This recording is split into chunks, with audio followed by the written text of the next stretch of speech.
Il n'est pas possible de parler de centres hospitaliers universitaires, des centres de santé ou encore de dispensaires, sans revenir sur la définition de la santé communautaire.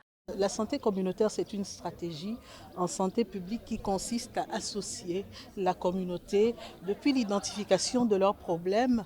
L'agent de santé communautaire va faire beaucoup de promotion de la santé au sein de sa communauté. Il va sensibiliser, il va orienter, il va faire de l'accompagnement des malades pour s'assurer par exemple qu'ils prennent bien leur traitement.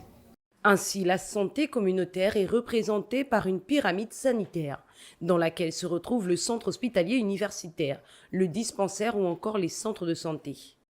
Après les structures de troisième niveau, vous avez les structures de deuxième niveau, comme ici à Mérel. Et puis en dessous, vous avez les structures de troisième niveau. Et en tête desquelles vous avez les centres médicaux. Ensuite, en dessous, vous aurez des centres de santé et les dispensaires. En fait, c'est une question de dimensionnement.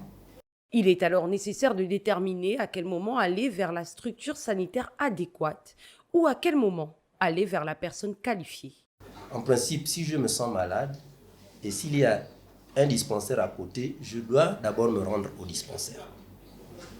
Après, si l'infirmier du dispensaire se rend compte que c'est un problème qu'il ne peut pas prendre en charge, alors lui, il va référer à la structure supérieure.